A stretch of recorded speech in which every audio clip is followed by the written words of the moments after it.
A e keni menduar ndonjëherë Marilyn Monroe në një film porno? Të paktën kështu thuhet në internet. Një video porno prej 6 minutash e Marilyn Monroe do të nxirret në Ankant më 6 gusht në Buenos Aires me një çmim fillestar prej $500,000. Duke njohur fansat e Marilyn, oferta për këtë video mund të shkojë në $1 milion, është shprehur Michael Barca, pronari spanjoll i videos. Filmi i bardhëzi me metrazh të shkurtër është zgjeruar në vitin 1946 kur aktoria ishte 20 vjeç. Një ekspert i Monroe vën në dyshim nëse në video është vërtet bjondja e famshme. Jam i sigurt që nuk është ajo. Mjekrabuzët dhe dhëmbët janë ndryshe, thekson eksperti. Gjithsesi, lajmi ka bërë xhiron e fotos dhe që tani kanë ardhur oferta nga gjithë bota për blerjen e videos.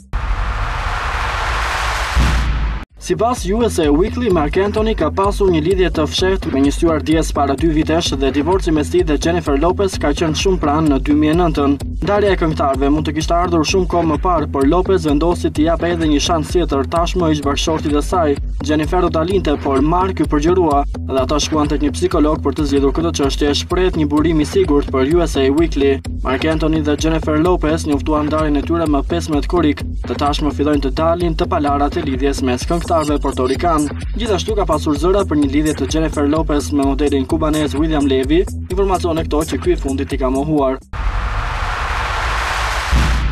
Zonja e parë e Francës do të padisë revistën Gala për publikimin e disa fotove të saj gjatë pushimeve që ka kaluar me bashkëshortin presidentin e Francës Nicolas Sarkozy. Kale Bruni nuk është shqetësuar nga fotot, por nga fakti se nuk ishte dhënë autorizim për publikimin e fotove në atë revistë. Sipas radios Europe 1, vetëm gazeta Var Matin kishte autorizimin për të fotografuar çiftin presidencial. Çështja është se Gala ka realizuar një reportazh me imazhe ekskluzive, ku përfshin edhe disa deklarata të Brunit që janë bërë në intervistë për një gazetë tjetër.